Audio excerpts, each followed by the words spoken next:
Getting your hands on some Pokemon products in 2025 is difficult, and I'm part of the problem. Let me explain what I mean. Look, here's the best way I can illustrate this to you, right?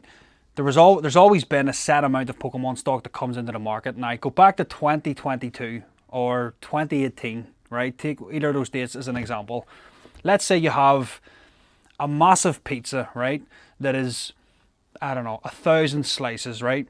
Well, back in 2022 or 2018, those 1,000 slices were shared amongst 100 stores, right?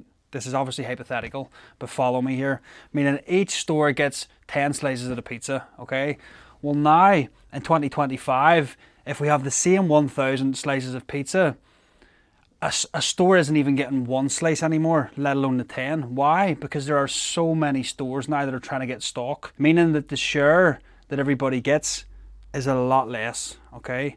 And what happens is you have multiple entities, businesses, or people trying to sell Pokemon stuff who have certain costs and who have to make a certain amount of money per month in order to keep their business going. Not even make money, just to keep their lights on and keep things running.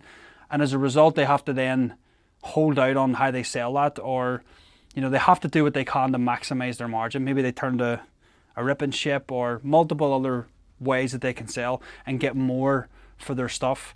That's just what most stores are having to do, especially if you're brand new.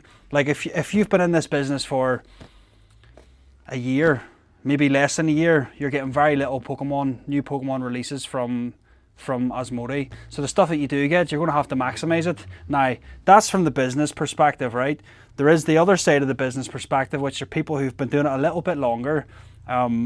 They get a little bit more allocation product, and they can just sell that as normal RRP. It's great. They get their money in, but at this point in their business, they've also got 10 other things that they're selling at the same time. That's kind of where we're at, right? We have multiple other things that are supply chains and other items that we sell and ways to sell that allows us to cover our costs. So we're not struggling in that way. So that's it from the business perspective. If you look at it in terms of the consumer, they're going out trying to find the next product, Prismatic Evolution Super Premium Collection, right? Now the problem they're going to face is each one of these stores, whereas before they'd have got their 10 slices of the pizza, now they're barely even getting one slice. So you've got the stock that's scattered way out amongst many other stores. So they only have a couple, like a few boxes to sell. The trouble you're going to have as a consumer is they're going to disappear immediately. The chances of you actually getting your hands on one is very, very slim from one retailer. So then you're going to try the next one and the next one and the next one in terms of retailers, but they're all facing the same problems too. And so this is what's been happening in Pokemon. You can see it, and even with mainline releases, even though there's a lot more stock coming out into the market, the same problem applies, which is they all have a lot less stock and the demand is just continuing to rise.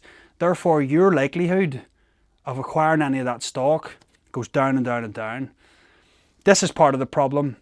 The other problem is that now there is Discord set up, notification Discord set up. There are software that will automatically ping as soon as any website, retailer, Pokemon site, whatever, adds new stock. And so these Discords have thousands of members that get notified immediately whenever something gets posted. So what happens is those thousands of people flock to the site immediately and they just buy. They don't even think, they just buy. And if it's a good product and a product that everybody wants, you're not getting your hands on any of it. That's what's happening right now. There is also another subset of people who are just straight up using software, automated software with a credit card attached to it that will automatically check out. And we know this to be true because these people typically buy automatically and then they'll email within like 3 minutes saying, please can I have my money back? I didn't mean to buy that. Which, by the way, have you ever accidentally bought something? And try to cancel it three minutes later. So they're definitely automated. They're raising as well.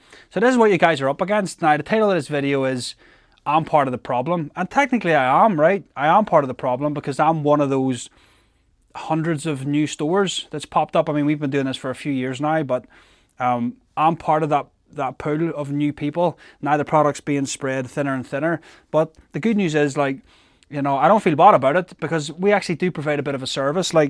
not everything we do is everybody's going to agree with. It's just, you can't please everybody, you know, it's not going to happen. But I mean, if I take Destined Rivals as an example, one of the most highly anticipated sets of 2025, huge. I mean, up there with Prismatic, maybe higher. The prices are continuing to rise. Booster boxes are like £200. It was a huge set, you know, and we sent direct orders to our customer base, over 100 direct orders, which was the stuff we got allocated directly from the distributor. We sent direct to the customer at RRP. So, you know, yes, I might be contributing to the problem, but I'm also trying to be part of the solution wherever we can, you know. So that doesn't mean you'll agree with everything we do or everything will be set up perfectly for you, but we are trying, you know. But if you're wondering why you're experiencing what you're experiencing in the Pokemon market right now, maybe that'll give you a little bit more insight.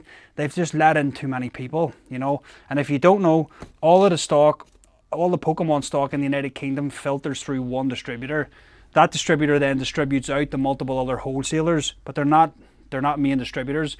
So it all comes from one channel, and they've kept the doors open for a little bit too long, in my opinion. You know, maybe that's the case, maybe that isn't the case, but the numbers certainly support that. The question becomes, right, how does this get better? And can it get better? And there's two things to consider, right? One, Pokemon at the minute are either printing as much as they possibly can. Like, are they printing to capacity, or do they have the ability to print more? I know they opened up a new facility in the Netherlands a couple of years ago, and we started printing in the EU. The question is, are they at capacity, or have they reduced printing capacity for the last few releases based on the demand that was present 8, 9, 10 months ago? If they've artificially reduced it just based on their projections, then it can probably be fixed, or at least a dent can be made in it, because they can just increase production.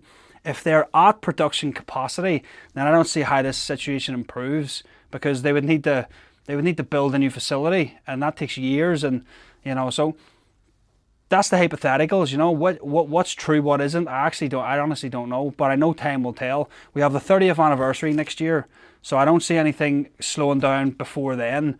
I believe Black and White is going to be the last set of Scarlet and Violet. There may be more. I know there's a mega set. Maybe that will be after Black and White for English. I really don't know. It's been announced in Japanese. Nothing's been confirmed yet for English.